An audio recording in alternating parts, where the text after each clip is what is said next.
ਤਾਂ ਮੈਨੂੰ ਅਸਤੀਫਾ ਦੇਣ ਦਾ ਕੋਈ ਨਹੀਂ, ਮੇਰਾ ਅਸਤੀਫਾ ਤਾਂ ਆ ਪਿਆ, ਜਦੋਂ ਮਰਜ਼ੀ ਕੱਢ ਕੇ ਲੈ ਜਾਣਾ। I am not bothered about ਅਸਤੀਫਾਸ।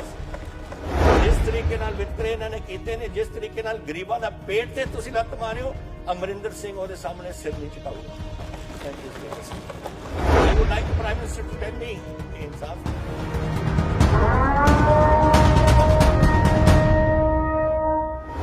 Constitutional guarantee ਦਿੱਤੀ ਗਈ ਸੀ कि सारी taxation will be done but through the GST process, and we give a constitutional guarantee that every 3 months, हर 3 महीने बाद जो states ਨੂੰ पैसे देने ने वो ਦਿੱਤੇ ਜਾਣਗੇ। 9,500 ਕਰੋੜ ਸਾਨੂੰ ਡਿਊ ਹੈ। Where are the constitutional guarantees? ਤੁਸੀਂ ਪਾਵਰ ਸਾਥੋਂ ਲੈ ਜਾਂਦੇ ਹੋ, ਫਿਰ ਤੁਸੀਂ ਉਹਨੂੰ ਇੰਪਲੀਮੈਂਟ ਨਹੀਂ ਕਰਦੇ। ਖੇਤੀਬਾੜੀ is a state subject. It comes here in the Constitution of India. Entry 14 ਦੇ ਵਿੱਚ it is a state subject. तो एंट्री 14 ਨੂੰ ਇਹਨਾਂ ਨੇ ਇਗਨੋਰ ਕਰਤਾ, ਔਰ 28 ਜਿਹੜਾ ਮਾਰਕੀਟਾਂ ਨੂੰ ਰੱਖਦਾ ਹੈ ਉਹ ਵੀ ਰੱਦ ਕਰਤਾ। ਇਹਨਾਂ ਨੇ ਆਰਟੀਕਲ ਸੈਕਸ਼ਨ 33 ਦੇ ਵਿੱਚ ਲੈ ਲਿਆ। 33 means trade is agriculture. Trade ਹੋ ਸਕਦੀ ਹੈ ਜਿਹੜੀ ਤੁਸੀਂ ਖਰੀਦ ਔਰ ਫਰੋਖਤ ਕਰਦੇ ਹੋ, ਤੁਸੀਂ ਮੰਡੀਆਂ ਮੁੰਡੀਆਂ ਦੇ ਬਾਹਰਲੇ ਪਾਸੇ ਜਾ ਕੇ ਆਪਣੀ ਚੀਜ਼ਾਂ ਦੇ ਖਰੀਦਦੇ ਹੋ ਜਾਂ ਵੇਚਦੇ ਹੋ, ਲੇਕਿਨ ਆਹ ਟ੍ਰੇਡ ਤਾਂ ਨਹੀਂ। ਤੁਸੀਂ ਕਨਸਟੀਟਿਊਸ਼ਨ ਨੂੰ ਅਮੈਂਡਮੈਂਟ ਜਿਸ ਤਰੀਕੇ ਨਾਲ ਸੋਚਦੇ ਹੋ, ਯੂ ਮੇਕ ਇਟ ਆਊਟ ਇਨ ਸੱਚ ਅ ਵੇ ਕਿ ਤੁਹਾਨੂੰ ਕਨਵਿੰਸ ਆਪਣੇ ਆਪ ਨੂੰ ਤੁਸੀਂ ਕਰ ਲਓ, ਪਰ ਦੁਨੀਆ ਨੂੰ ਕਨਵਿੰਸ ਨਹੀਂ ਤੁਸੀਂ ਕਰ ਸਕਦੇ। ਹਾਊ ਕੈਨ ਐਗਰੀਕਲਚਰ, ਅਗਰ ਮੈਂ ਕੱਲ ਨੂੰ ਜਾ ਕੇ ਉੱਥੇ ਮਟਰ ਬੀਜਦਾ ਐਂਡ ਆਈ ਯੂਜ਼ ਇਟ, ਕੁਛ ਮੈਂ ਸ਼ਾਇਦ ਜ਼ਿਆਦਾ ਮਟਰ ਹੋਣ, ਮੈਂ ਸ਼ਾਇਦ ਡਿਪਟੀ ਸਪੀਕਰ ਸਾਹਿਬ ਨੂੰ ਵੇਚਦਾ ਕੁਛ, ਜਾਂ ਮੈਂ ਆਪਣੇ ਵਾਸਤੇ ਕੁਛ ਰੱਖਣਾ, that is an agricultural produce which I am selling, not trade. तो ये ट्रेड ਨੂੰ under section 33 how they have brought it, ਮੈਂ ਤਾਂ ਇਹ ਨਹੀਂ ਸਮਝ ਆਉਂਦੀ। ਪਹਿਲਾਂ ਤਾਂ ਐਕਸਪਲੇਨ ਕਰਨ। ਜਦੋਂ ਲੋੜ ਸੀ ਕਿ ਬਹਿਸ ਕਰੋ, ਪਾਰਲੀਮੈਂਟ ਦੇ ਵਿੱਚ ਬਹਿਸ ਨਹੀਂ ਕਰਾਈ। ਵਾਈ ਡਿਡਨਟ ਯੂ ਬਹਿਸ ਕਿਉਂ ਨਹੀਂ ਕਰਾਈ? ਬਹਿਸ ਕਰਾਉਂਦੇ ਔਰ ਦੱਸਦੇ ਕਿ ਕਿਉਂ ਸੈਕਸ਼ਨ 33 ਦੇ ਅੰਡਰ ਆਇਆ, ਬਟ ਉਹ ਬਹਿਸ, ਉਹਨਾਂ ਨੂੰ ਪਤਾ ਸੀ ਕਿ ਬਹਿਸ ਦੇ ਵਾਸਤੇ they have no legs to stand on. ਕੀ ਕਹਿਣਗੇ ਉੱਥੇ? ਲੋਕ ਸਭਾ ਦੇ ਵਿੱਚ ਬਹਿਸ ਨਹੀਂ ਕਰਾਓ, ਤੁਸੀਂ ਰਾਜ ਸਭਾ ਦੇ ਵਿੱਚ ਨਹੀਂ ਕਰਾਓ, ਕਾਨੂੰਨ ਪਾਸ ਕਰ ਰਹੇ ਹੋ। ਇਹ ਕਿਆ ਕਨਸਟੀਟਿਊਸ਼ਨ, ਵਾਟ ਇਜ਼ ਦਿਸ? ਫਿਰ ਇਹ ਸਦਨ ਕਿਉਂ ਬਣਾਏ ਹੋਏ ਨੇ ਅਗਰ ਤੁਹਾਨੂੰ ਤੁਸੀਂ ਬਹਿਸ ਨਹੀਂ ਕਰਾਉਂਦੇ ਉਹਦੇ ਵਿੱਚ? ਆਈ ਫਾਈਂਡ ਦਿਸ ਵੈਰੀ ਸਟ੍ਰੇਂਜ, ਔਰ ਮੈਨੂੰ ਇਹ ਨਹੀਂ ਸਮਝ ਆਉਂਦੀ ਇਹਨਾਂ ਨੂੰ ਕਿ ਗਵਰਨਮੈਂਟ ਆਫ ਇੰਡੀਆ ਦੀ ਕੀ ਸੋਚ ਹੈ ਔਰ ਕੈਸੇ ਚੱਲਣਾ ਚਾਹੁੰਦੀ ਹੈ, ਔਰ ਇਹ ਬੀਜੇਪੀ ਪਾਰਟੀ ਦੀ ਕੀ ਸੋਚ ਹੈ। ਲੋਕ ਭੁੱਖੇ ਮਰਨ ਤੋਂ ਅਸੀਂ ਬਚਾਏ। ਕਿਸ ਕਿਸਮ ਦੇ ਕੈਲਸ ਐਟੀਟਿਊਡ ਹੈ ਸਰਕਾਰ ਦੀ ਕਿ ਜੋ ਮਿਹਨਤ ਹੋ ਕੀਤੀ ਸਾਡੇ ਪੰਜਾਬੀਆਂ ਨੇ 70 ਸਾਲ ਤੋਂ, ਤੁਸੀਂ ਭੁੱਲ ਗਏ? ਹੁਣ ਤਾਂ ਕਿਉਂ ਕਰਤੀ ਇਹਨਾਂ ਨੇ? ਕਿਉਂਕਿ ਤੁਹਾਡਾ ਗੰਗਾ ਜਮਨਾ ਬੇਸਨ ਡਿਵੈਲਪ ਹੋ ਗਿਆ, ਉੱਥੇ ਚੌਲ ਦੀ ਪੈਦਾਵਾਰ ਹੋ ਗਈ। ਮੱਧ ਪ੍ਰਦੇਸ਼ ਦੇ ਵਿੱਚ ਕਣਕ ਹੋਣ ਲੱਗ ਗਈ। ਕਾਬਰੀ ਬੇਸਨ, ਨਰਮਦਾ ਬੇਸਨ ਸਾਰੇ ਡਿਵੈਲਪ ਹੋ ਗਏ, ਉੱਥੇ ਚੌਲ ਦੀ ਪੈਦਾਵਾਰ ਹੋ ਗਈ। ਤਾਂ ਛੱਡੋ ਪੰਜਾਬ ਨੂੰ, ਮਾਰੋ ਪੰਜਾਬ ਨੂੰ, ਖਤਮ ਕਰੋ ਪੰਜਾਬ ਨੂੰ। I would like the prime minister to tell me ਇਹ ਇਨਸਾਫ ਹੈ। ਇਹ ਬੜੀ ਅਫਸੋਸ ਦੀ ਗੱਲ ਹੈ ਮੈਨੂੰ ਕਿ ਜਦੋਂ ਤੁਸੀਂ ਲੋਕਾਂ ਨੂੰ ਵਰਤੇ ਹੋ। ਇੱਥੇ ਪੰਜਾਬ ਦੀ ਧਰਤੀ ਹੈ ਜਿਹੜੀ ਅੱਜ ਬਾਰਡਰਾਂ ਤੇ ਬੈਠੀ ਹੈ ਔਰ ਲੋਕਾਂ ਨੂੰ ਉੱਥੇ ਸਾਡੇ ਹਿੰਦੁਸਤਾਨ ਦੀ ਜਾਨਾਂ ਬਚਾ ਰਹੀ ਹੈ। ਇੱਥੇ ਸਾਰੀ ਹਿੰਦੁਸਤਾਨ ਦੀ ਫੌਜ ਪਿੰਡਾਂ ਤੋਂ ਆਉਂਦੀ ਹੈ ਔਰ ਉਹਨਾਂ ਦੇ ਪਰਿਵਾਰ ਅੱਜ ਖੇਤੀਬਾੜੀ ਕਰਦੇ ਨੇ। ਕੀ ਸੋਚ ਰਹੇ ਨੇ ਉੱਥੇ ਕਿ ਸਾਡਾ ਕੀ ਉੱਥੇ ਹੋਊਗਾ, ਸਾਡੇ ਟੱਬਰ ਕੈਸੇ ਜੀਣਗੇ, ਸਾਡੇ ਮਾਪੇ ਬੈਠੇ ਨੇ, ਸਾਡੇ ਬੱਚੇ ਬੈਠੇ ਨੇ, ਕੈਸੇ ਜੀਣਗੇ? ਇਹ ਕੀ ਕਰ ਰਹੀ ਹੈ ਗਵਰਨਮੈਂਟ ਦੇ ਵਿੱਚ? ਕੋਈ ਦਿਨ ਲੰਘਦਾ ਜਿੱਥੇ ਸਾਡੇ ਕੋਈ ਜਵਾਨ ਨਹੀਂ ਇੱਥੇ ਸ਼ਹੀਦ ਹੁੰਦੇ? ਸਭ ਪਿੰਡਾਂ ਤੋਂ ਆਉਂਦੇ ਨੇ, ਸਾਰੇ ਖੇਤੀਬਾੜੀ ਦੇ ਨਾਲ ਨਿਰਭਰ ਨੇ। ਉਹ ਕੀ ਸੋਚਦੇ ਨੇ? ਬੋਲ ਨਹੀਂ ਸਕਦੇ, ਲੇਕਿਨ ਦਿਲ ਦੇ ਵਿੱਚ ਤਾਂ ਉਹਦੀ ਸੱਟ ਵੱਜਦੀ ਹੈ ਨਾ ਕਿ ਮੇਰੇ ਪਰਿਵਾਰ ਦੇ ਨਾਲ ਕੀ ਹੋ ਰਿਹਾ ਕੁਛ। ਇਹ 1.57% 57% ਲੋਕ ਨੇ ਪੰਜਾਬ ਦੇ ਜੋ ਇੱਥੇ ਦੇਸ਼ ਨੂੰ ਰੱਖਿਆ ਕਰਦੇ ਨੇ, ਦੇਸ਼ ਨੂੰ ਅੰਨ ਦਿੰਦੇ ਨੇ ਔਰ ਦੇਸ਼ ਨੂੰ ਬਚਾਉਂਦੇ ਨੇ ਜਦੋਂ ਸੰਕਟ ਆਉਂਦਾ। ਤੁਸੀਂ ਇਹ ਵੀ ਭੁੱਲ ਜਾਂਦੇ ਹੋ ਸਾਰੀਆਂ ਗੱਲਾਂ।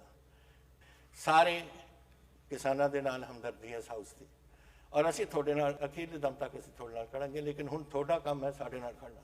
ਮੈਂ ਕਿਹਾ ਸੀ ਪਹਿਲਾਂ ਕਿ ਲੋਕ ਕੁਝ ਕਹਿੰਦੇ ਨੇ ਕਿ ਤੁਸੀਂ ਇਹ ਗੱਲਾਂ ਕਿਉਂ ਕਰਦੇ ਹੋ, ਕਰਨੀਆਂ ਪੈਂਦੀਆਂ ਨੇ। ਬਿਕੋਜ਼ ਮੈਂ ਔਖੀ ਘੜੀ ਦੇ ਵਿੱਚ ਪੰਜਾਬ ਦੇਖਿਆ। ਮੈਂ ਦੇਖਿਆ ਜਦੋਂ 35,000 ਪੰਜਾਬੀ ਇੱਥੇ ਉਹਨਾਂ ਦਾ ਖੂਨ ਡੁੱਲਿਆ ਸੀ ਪੰਜਾਬ 'ਚ। ਮੈਂ ਨਹੀਂ ਚਾਹੁੰਦਾ ਕਿ ਇਹ ਕੰਮ ਫੇਰ ਹੋਵੇ ਇੱਥੇ। ਔਰ ਸਾਡਾ ਗੁਆਂਢੀ ਮੁਲਕ ਕੋਈ ਮੌਕਾ ਨਹੀਂ ਛੱਡਦਾ ਜਦੋਂ ਤਾਈਂ ਇੱਥੇ ਆ ਕੇ ਕੋਈ ਰੌਲਾ ਨਹੀਂ ਪਾਉਂਦੇ। ਮੈਂ ਜਾਣਦਾ I am home minister also of the state, I chief minister also. ਔਰ ਇਹ ਜਿਹੜਾ ਅਗਰ ਇਹਦਾ ਹੱਲ ਨਹੀਂ ਨਿਕਲਦਾ ਤੇ ਇਹ ਮੂਵਮੈਂਟ ਵਧੇਗੀ, ਘਟੇਗੀ ਨਹੀਂ। ਇਹੀ ਹੋਇਆ ਸੀ 1984 ਤੋਂ ਬਾਅਦ, ਇਹੀ ਹੋਇਆ ਸੀ 90 ਦੇ ਵਿੱਚ। ਕਿੰਨੇ ਬੰਦੇ ਸ਼ਹੀਦ ਕੀਤੇ ਨੇ। ਆਪਾਂ ਚਾਹੁੰਦੇ ਹਾਂ ਕਿ ਇੱਥੇ ਆਬ ਹਵਾ ਖਰਾਬ ਹੋਵੇ ਸਾਡੇ ਪੰਜਾਬ ਦੀ? ਕੌਣ ਆਊਗਾ ਇੱਥੇ ਇੰਡਸਟਰੀ ਲੈ ਕੇ?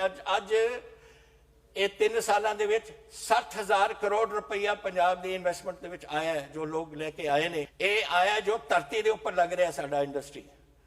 ਦੇਖੋ ਕਿੰਨੇ ਇੱਥੇ ਸਾਡੀ ਇਕਨੋਮੀ ਕਿਸ ਤਰੀਕੇ ਨਾਲ ਇਨਕਰੀਜ਼ ਕਰੇਗੀ ਸਾਡੀ। ਇਹ ਦੇਖੋ ਕਿੰਨੇ ਨੌਕਰੀਆਂ ਦੇ ਸਾਧਨ ਬਣਨਗੇ, ਉਹਨਾਂ ਦਾ ਆਪਾਂ ਨੂੰ ਸੋਚਣਾ ਪਊ। ਦੈਟ ਇਜ਼ ਵਾਈ ਸਪੀਕਰ ਸਾਹਿਬ, ਇਹ ਬਹੁਤ ਜ਼ਰੂਰੀ ਹੈ ਕਿ ਇਸ ਕੰਮ ਨੂੰ ਆਪਾਂ ਰੋਕੀਏ।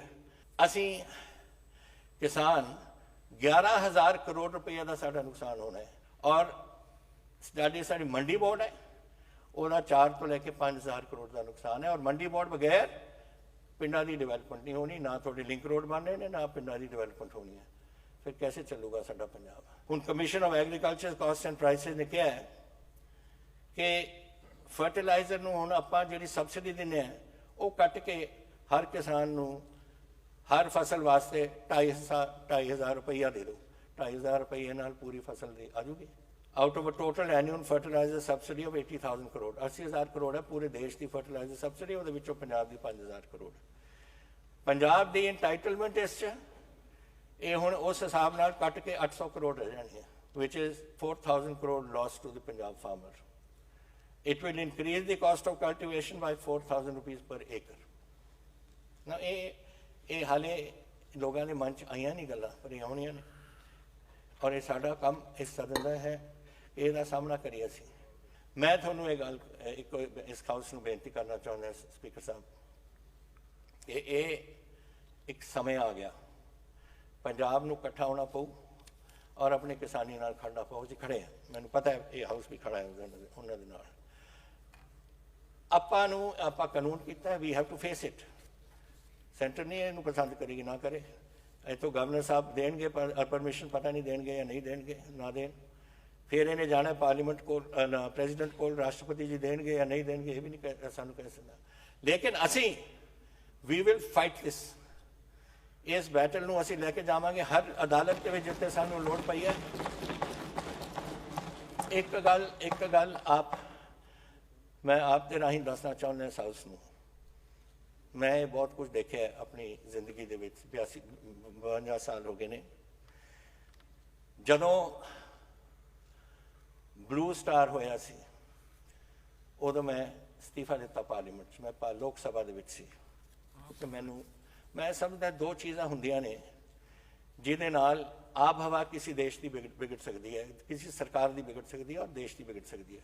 ਇੱਕ ਧਾਰਮਿਕ ਟਕਰਾਓ, ਔਰ ਇੱਕ ਅਗਰ ਤੁਸੀਂ ਕਿਸੇ ਦੇ ਪੇਟ ਤੇ ਤੁਸੀਂ ਲੱਤ ਮਾਰੋ। ਅੱਜ ਪੇਟ ਤੇ ਲੱਤ ਮਾਰੀ ਜਾ ਰਹੀ ਹੈ। ਮੈਂ ਉਦੋਂ ਅਸਤੀਫਾ ਦਿੱਤਾ, ਫਿਰ ਬਰਨਾਲਾ ਸਰਕਾਰ ਦੇ ਵਿੱਚ ਮੈਂ ਸੀ ਐਗਰੀਕਲਚਰ ਔਰ ਦਿਹਾਤੀ ਵਿਕਾਸ ਦਾ ਵਜ਼ੀਰ, ਉਦੋਂ ਵੀ ਮੈਂ ਅਸਤੀਫਾ ਦਿੱਤਾ ਜਦੋਂ ਉਹਨਾਂ ਨੇ ਬਲੈਕ ਥੰਡਰ ਕੀਤਾ। ਤਾਂ ਮੈਨੂੰ ਅਸਤੀਫਾ ਦੇਣ ਦਾ ਕੋਈ ਨਹੀਂ, ਮੇਰਾ ਅਸਤੀਫਾ ਤਾਂ ਆ ਪਿਆ, ਜਦੋਂ ਮਰਜ਼ੀ ਕੱਢ ਕੇ ਲੈ ਜਾਣਾ। I am not bothered about ਅਸਤੀਫਾਸ। ਮੈਂ ਆਪਣੇ ਵਾਸਤੇ, ਮੈਨੂੰ ਕੱਢਣਾ ਚਾਹੁੰਦੇ ਨੇ ਮੈਨੂੰ ਕੱਢ ਦੇਣ, ਮੈਨੂੰ ਕੋਈ ਪਰਵਾਹ ਨਹੀਂ। ਮੇਰੀ ਸਰਕਾਰ ਡਿਸਮਿਸ ਕਰ ਦੇਣ। I have no problem. ਅਸੀਂ ਲੋਕਾਂ ਦੀ ਕਚਹਿਰੀ ਜਾਵਾਂਗੇ, ਫਿਰ ਅਗਰ ਸਾਨੂੰ ਕੱਢਣਾ ਹੈ ਕੱਢ ਦੇਣ, ਸਾਨੂੰ ਕੋਈ ਪ੍ਰੋਬਲਮ ਨਹੀਂ। ਲੇਕਿਨ ਬੇਇਨਸਾਫੀ ਜੋ ਹੋਈ ਹੈ ਸਾਡੇ ਕਿਸਾਨਾਂ ਨਾਲ, ਜਿਸ ਤਰੀਕੇ ਨਾਲ ਵਿਤਕਰੇ ਇਹਨਾਂ ਨੇ ਕੀਤੇ ਨੇ, ਜਿਸ ਤਰੀਕੇ ਨਾਲ ਗਰੀਬਾਂ ਦਾ ਪੇਟ ਤੇ ਤੁਸੀਂ ਲੱਤ ਮਾਰਿਓ, ਅਮਰਿੰਦਰ ਸਿੰਘ ਉਹਦੇ ਸਾਹਮਣੇ ਸਿਰ ਨਹੀਂ ਝੁਕਾਊਗਾ। Thank you speaker Sahib.